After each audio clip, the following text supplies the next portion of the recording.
Hi, and welcome back to another episode on How to Hack. And today I'll be teaching you about uncovering deleted products, limited edition products that you may be able to get your hands on them once again by checking out this hacking technique right here.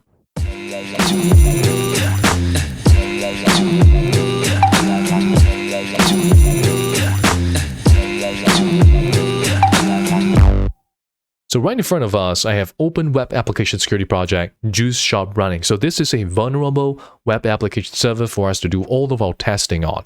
So of course, as you can see here, we have a listing of all the juices that we can purchase. So we have apple juice, banana juice, apple pomades. All right, we have fruit juice, all right, carrot juice, and so on. By the way, let me know what's your favorite type of juice, and I'll be very curious on that. So of course, if I scroll all the way to the top, and you can see on the top right side as an account, I'll click login. So once I click under login, I'll go ahead and log in with the email that I've registered on this website. So I enter, for example, in my case, hackerloy@loyliangyang.com, and I'll enter the password, okay? So let's go ahead and log into the site. So now we'll log in. We can go to the top right corner and click on the Euro basket. So we have an empty basket. We have not added any items, any products into our shopping cart or our basket. So going back to the main site, now what I can do is to enter, say, for example, apple juice. I'll click add to basket.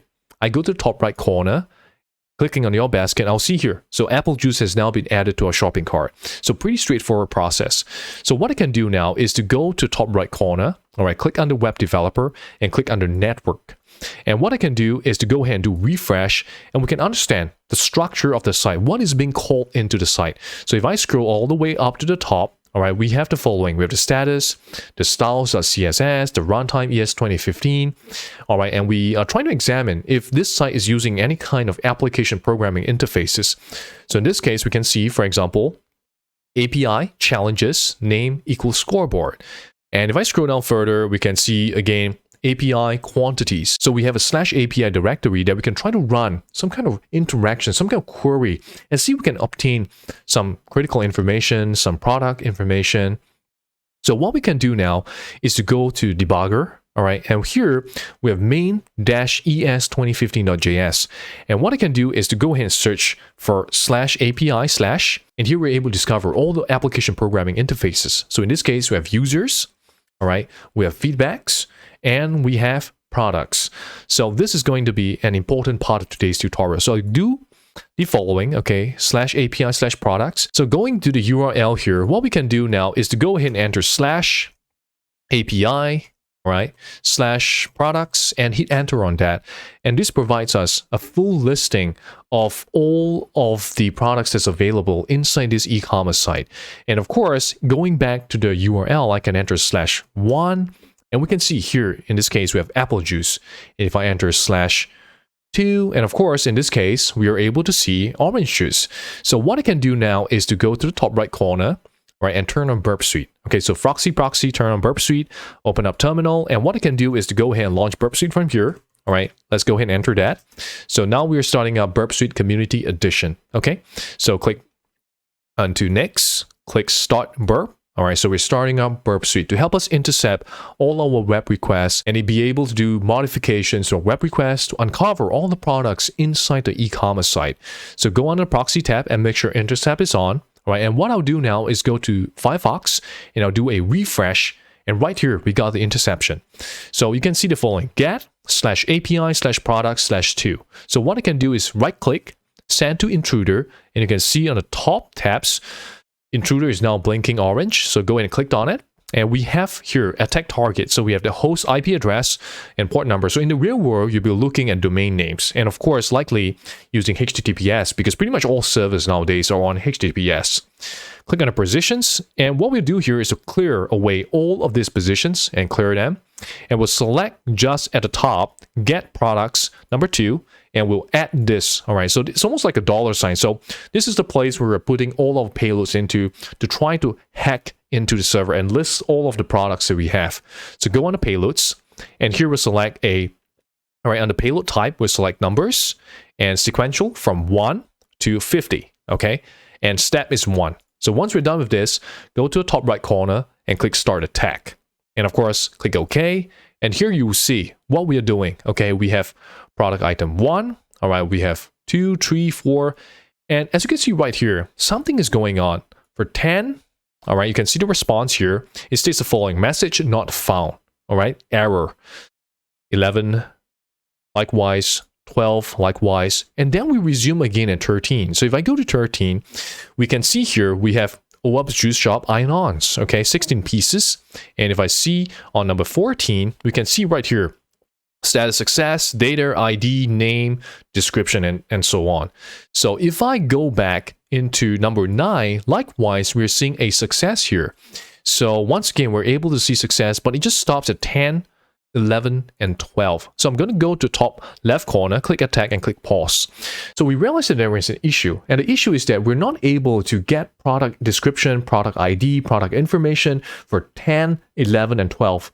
So how else can we discover it? So we can discover it using a different HTTP method. So going back into the demonstration here, what I can do now is to go back into Firefox. Okay, go back to Firefox, and I'll turn off the Burp Suite. Click on the Web Developer, click on the Network tab, and what we can do now is to add some other items into the shopping cart or into the basket. So in this case, carrot juice. I'll click Add to Basket, and we have the following. So 200 posts, API basket items. Clicked on it, and we can see here we have a post, API basket items. We have the requests.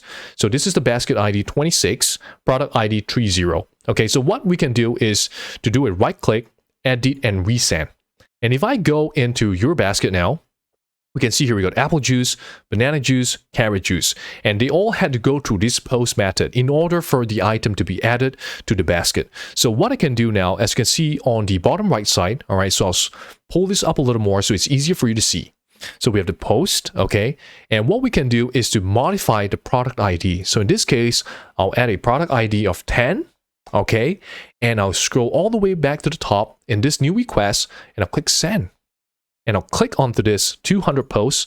So we have the following. Okay, this is the request, and this is the response success. So we managed to add the item into the basket. So likewise, edit and resend again, and now we try it for product ID 11. Okay, so bottom right side, change product ID from 10 to 11, and now we scroll up and click send new requests. Click onto the post, and we can see again the response is a success. So do a right click one more time, click edit and resend, and now we do the final one, which is product ID 12. Okay, and now we scroll back to the top of the new request and click send one more time, and click onto the post request over here, and you can see success. Okay, I'll do a refresh right here, and there you go. We are seeing it here. Christmas Super Surprise Box 2014 edition. Ripple Tour Special Juice, and of course, OUPS Juice Shop sticker. So it's a 2015, 2016 design, and we're able to find all these products hidden inside the catalog just by using a different HTTP method to help us get those details. So of course, the big question mark here is, does this work in the real world? So the answer is a surprising yes. So if you go to any of these bug bounty websites, and you notice when doing a submission of some of this vulnerability that has been discovered, you actually see some of it is due to a business logic. So whenever they're developing a web application system, all right, an ordering cart system, a shopping cart system, and the list goes on, is that they remove it from the GET request, but the post request, those functions are still there. And if you discover it, let me know. You'll be able to get awarded for those bug bounties. So once again, I hope you learned something valuable in today's tutorial. And if you have any questions, feel free to leave a comment below, and I'll try my best to answer any of your questions. Remember, like, share, subscribe, and turn on notification to be kept abreast of the latest cybersecurity tutorial. Thank you so much once again for watching.